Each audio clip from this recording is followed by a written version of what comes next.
Good evening, everyone, and welcome to tonight's game show. Boy, do I got a good one for you tonight. Tonight's special edition is going to be on angular kinetics. Angular kinetics refers to the biomechanical analysis of angular motion. Angular motion occurs when all parts of an object rotate around an axis of rotation. Angular kinetics has qualities that describe what's causing the angular motion. Some of these qualities include force, moment of inertia, and angular momentum.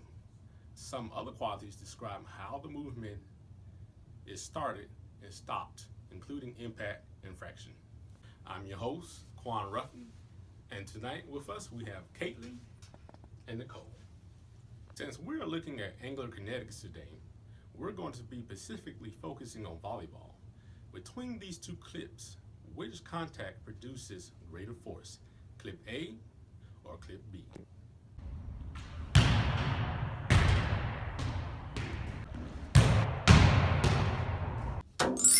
Clip B. Caitlin, oh my gosh, that is so right. Force is defined as the push or pull acting on the body. It is characterized by magnitude, direction, and point of application, and is drawn as an arrow or vector. The common examples of forces acting on the human body include gravity, muscle forces, friction, and air resistance. Force is measured by mass times acceleration, and its units are the Newton and pound. An example of forces in our everyday life are the ground reaction forces.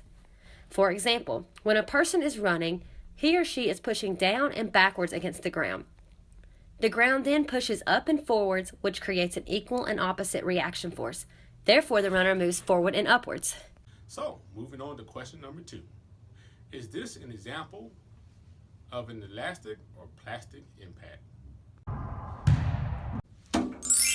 Is it elastic? Nicole, that is so correct. Yes. This is an example of a perfectly elastic impact. This is an impact during which the velocity of the system is conserved. As you can see, when the volleyball makes contact with her hand, it bounces off and its shape is not affected. If the volleyball would have lost its shape after contacting her hand, this would have been a plastic impact. A perfectly plastic impact is an impact resulting in total loss of system velocity. At least one of the bodies would have been deformed and does not regain its original shape. Which clip has more inertia, clip A or clip B?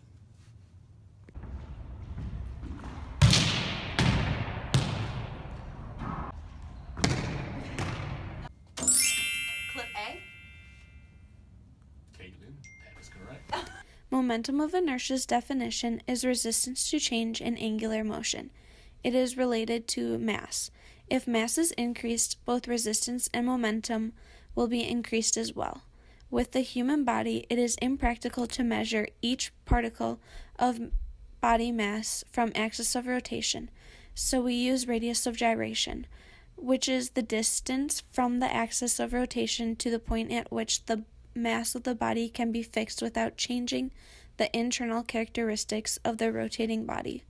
Therefore, two components that make up the momentum of inertia are mass and radius of gyration.